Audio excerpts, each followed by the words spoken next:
Ay, nandito tayo ngayon guys, nagpapalambot po tayo ng ng beans or munggo.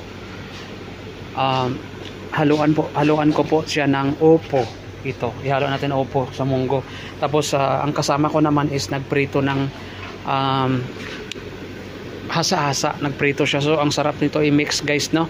Piniritong hasa-hasa, and then may munggo po tayo na may opo kasi wala nang ibang gulay dyan sa tindahan. So ito po ang ating ilalagay, green chili.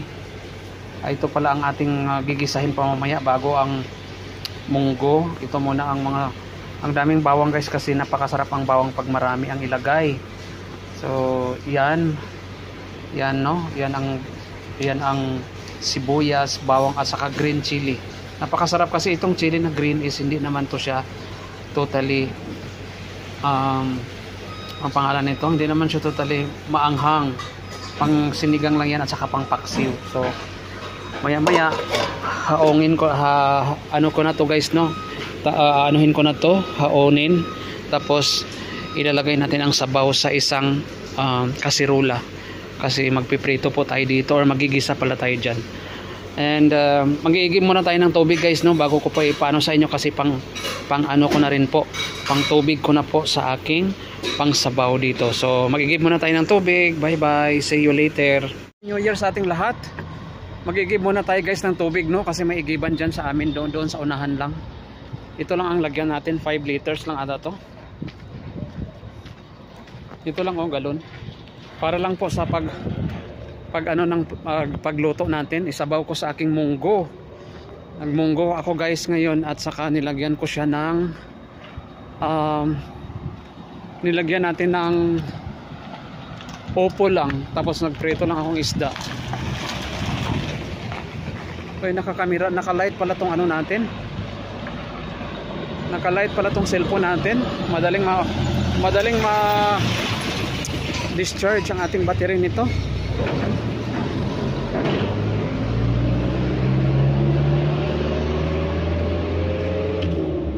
Dito ako nag-iigib guys, sa ano. Ito may igiban dito. Nakalabas lang ang faucet.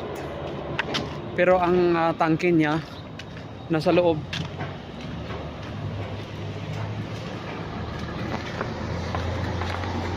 Ito guys, yan ang faucet guys. Tapos dito lang natin ipapatong sa may hollow block.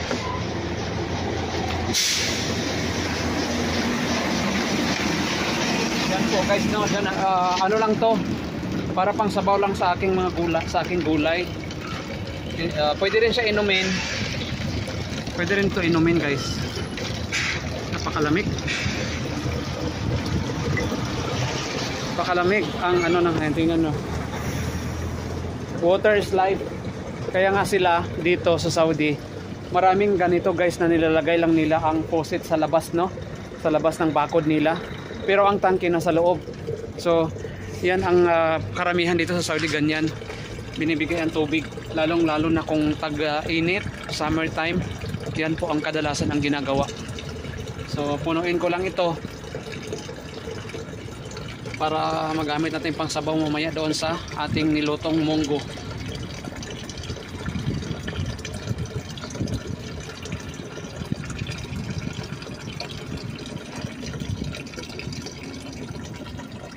Sobrang hina pa rin ang tulo guys. Mahina ang tulo ng tubig. So isabaw natin to sa munggo natin mamaya.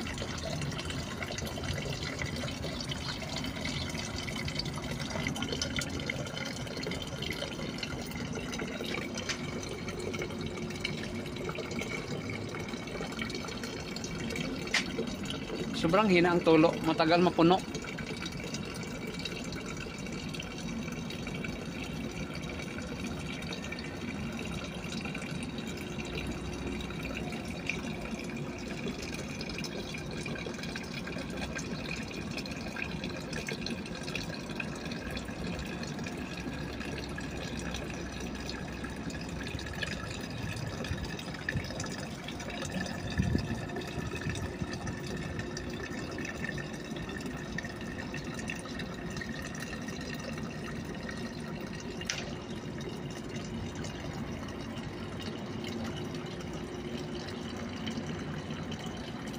Excuse.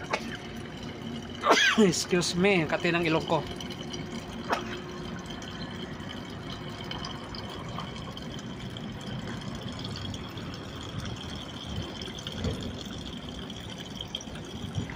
Puno na guys, malapit na mapuno guys.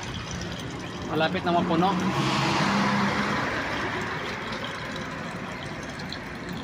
Yan.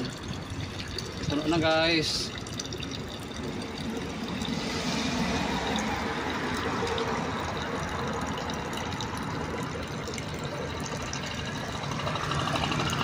Puno na, close.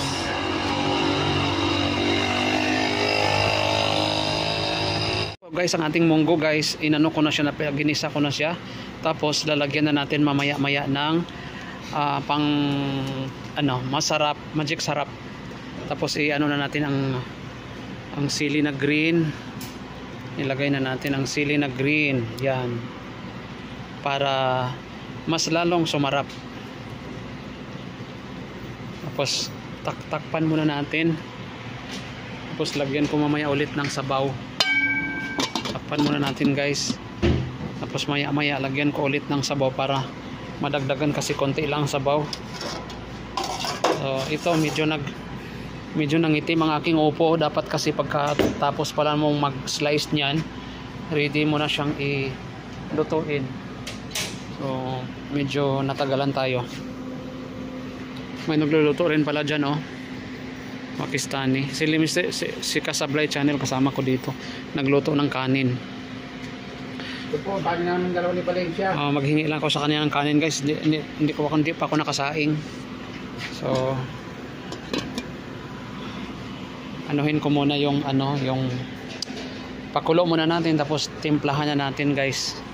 Kung lagyan na natin ng dagdag na tubig.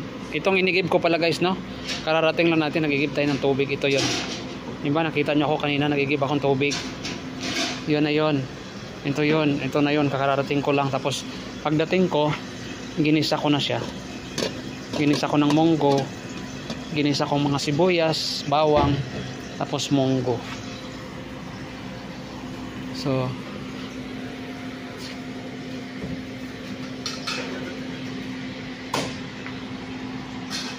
walang katao-tao ngayon dito sa Quais. So yan lang muna guys, magandang buhay. Continue ko muna ang pagluluto ko guys kasi malate na tayo, alas 11 na.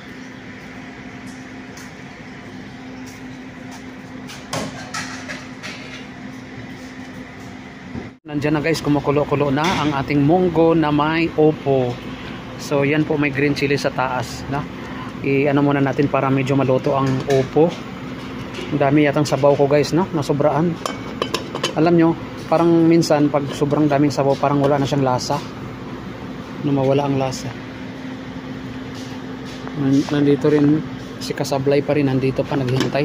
So ako is tikman ko na to. Pagkatapos nito guys, batsin na rin po ako, pupunta na ako sa kwarto kasi magcha-charge ako. Maya mawala na rin po ang generator. Yan guys, may nakaupo dyan na nakapalda. Ewan ko sino yan. Si Shamim. Nakapalda, no? Nakapalda sila. Nakapalda sila guys, no? Yung mga tapos yung isa dito naman nagluluto ng kabus. Ay, kabus. Guys, ito yung Indian kabus na pinapainit ni Ashraf. Yan o, yan o. Brown. Ada brown? Brown kabus. Yan o. Pinapainit niya guys. Alam nyo, itong guys, pwede mo siyang kainin pagka kinabukasan kung hindi mo siya maubos kasi initin mo lang siyang ganon. Yan, initin mo lang siyang ganon sa apoy. Okay na o. Ganyan sila guys. Ang pagkain nila, no? Makatipid talaga sila. Yan. Ilagay niya sa may supot para hindi lumamig. So ganun lang, oh. Tingnan niyo siya. Ganun lang siya mag-init.